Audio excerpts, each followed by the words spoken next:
Cirque du Soleil is a creative company that really started on the streets and grew the idea of circus arts. Our mission is to create, to innovate, and to be audacious.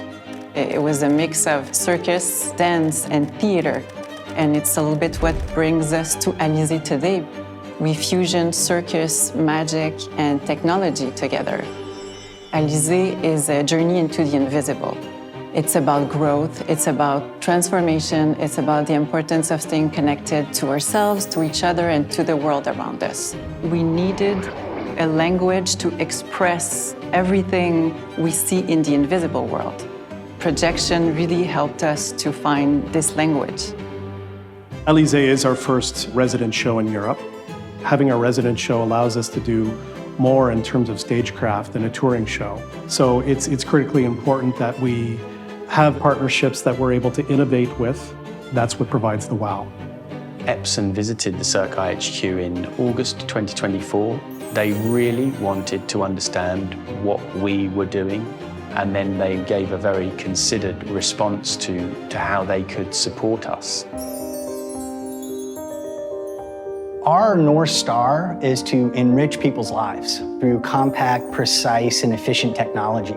These projectors are as close to projectors of 20 years ago as an electric roadster car is to a Model A. I mean, it's an entirely different experience, and in the hands of creative storytellers, they're doing things that have never been done before. There is not an element that you can look at on stage which is not covered by a projector. It adds something to any object, you know, whether it's a scenic element, the floor, a wall, a person, a costume, a set of curtains. The aim of the game is actually to make you question what is real and what is not.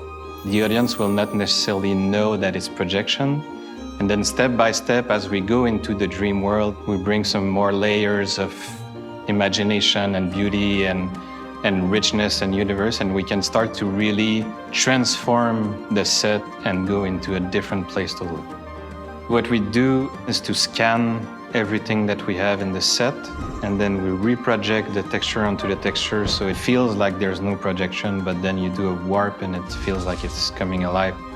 The contortion scene, I think, is the first time when we go into the magical world, and it's done very head-on. And if you're paying attention to the audience, you see people at that moment and they sit up in their chair. That's when the show sort of comes towards you and gets hold of you and says, you know, look at this, and it really does work.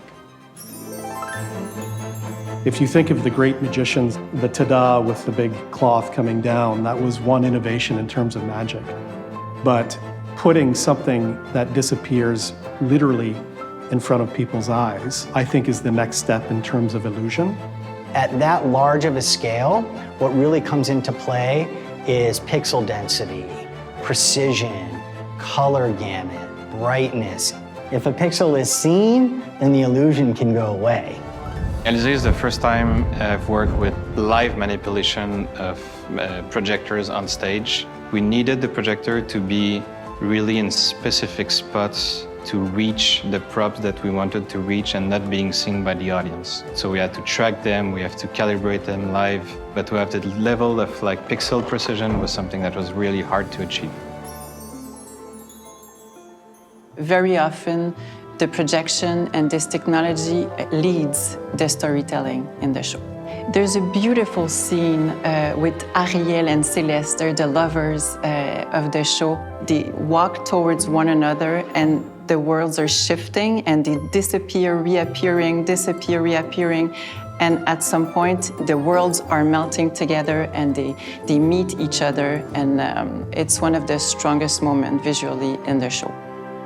The challenge is always respecting every element that the other designer made, and at the same time, not stealing the show of the performers.